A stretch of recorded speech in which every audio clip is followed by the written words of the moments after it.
মন্ত্রী আজকে যে সভা করেছেন, লোক দেখানো সভা, পুরসভার চেয়ারম্যানদের নিয়ে উনি ভর্ৎসনা করেছেন, লোক দেখানো ভর্ৎসনা।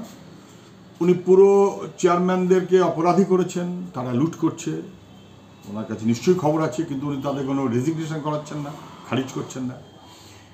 আইসি, OC, SDO, SDPO, BCS officer, IAS officer, তারা সবাই টাকা লুট করছে, দায়িত্ব পালন করছে না, তাদের বিরুদ্ধে উনি কোনো ব্যবস্থা নিচ্ছেন না। এবং পুরসভাগুলোর কাজ নাকি কেবলমাত্র লোক বসানো। উনি 51,000 কোটি টাকা না কত দিয়েছেন, ওনার জানা নেই। এই 51-র মধ্যে 75 তো কালীঘাটের অংশ, থাকলো কত? 12,500 কোটি টাকা এই 12 বছর ধরে। বাকি টাকাটা তো লুট হয়েছে। এবং ভূমি দপ্তরের উপরে উনি খুব যথার্থভাবেই ওনার রাগ হয়েছে। উনি বলেছেন 1% ভালো লোক পাবে না পুরো দপ্তরে, মানে ভূমি দপ্তরে, সব নাকি টাকা লুট করছে। উনি আধিকারিকদের দায়িত্ব দিয়েছেন অন্তত 1% যদি লোক ভালো পাও দেখো, বাকি সব চোর। তাহলে ওনার পুরো দপ্তর চোর, ওনার ভূমি দপ্তর চোর, ওনার পুলিশ দপ্তর চোর। পুরো দপ্তরের মন্ত্রীর নাম ফিরহাদ হাকিম, বাকি দুটো দপ্তরের মন্ত্রীর নাম মমতা ব্যানার্জি। আজকে মুখ্যমন্ত্রীর বক্তৃতার পর তাদের অবিলম্বে রিজাইন করা উচিত। মুখ্যমন্ত্রী আজকে যে মিটিং ডেকেছিলেন নবান্নে, বেআইনি মিটিং, সরকারিভাবে ডেকেছেন, কিন্তু শুধু নিজের দলের চেয়ারম্যানদের ডেকেছেন। বিরোধী দলের চেয়ারম্যানদের ডাকার সাহস উনি পাননি, তাহেরপুর কিংবা ঝালদাকে ডাকার সাহস পাননি। এবং সেখানে মুখ্যমন্ত্রী যা বললেন, আগা পাঁচতলা ঝাড়লেন। নিজের দলের পুরসভাগুলো চোর, দুর্নীতিগ্রস্ত, টাকা মারছে, লুট করছে, পরিষেবা দিচ্ছে না, তাহলে পুরো পরিষেবা ফেল।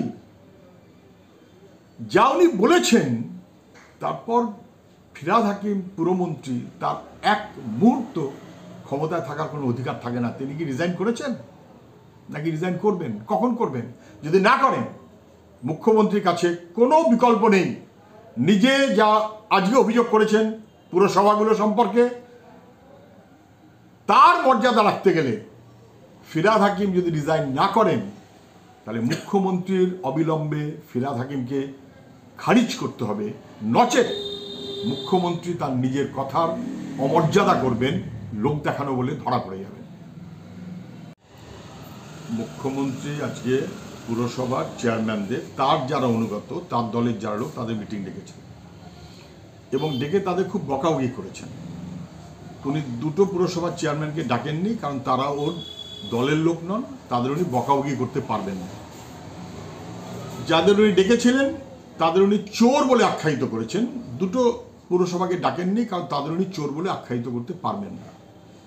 উনি নির্দিষ্টভাবে বলেছেন পুরসভার নাম ধরে ধরে তারা টাকা লুট করছে, পরিষেবা দিচ্ছে না, বেআইনি কাজ করছে, শুধু টাকার খেলা করছে। আইসিওসি সহ সবাইকে যুক্ত করে নিয়ে, এসডিওকে যুক্ত করে নিয়ে।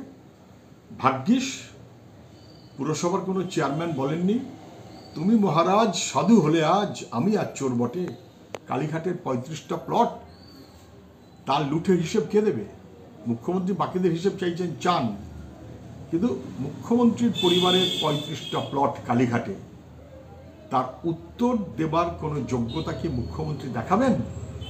মানুষ এই প্রশ্নটা স্বাভাবিকভাবেই করছে।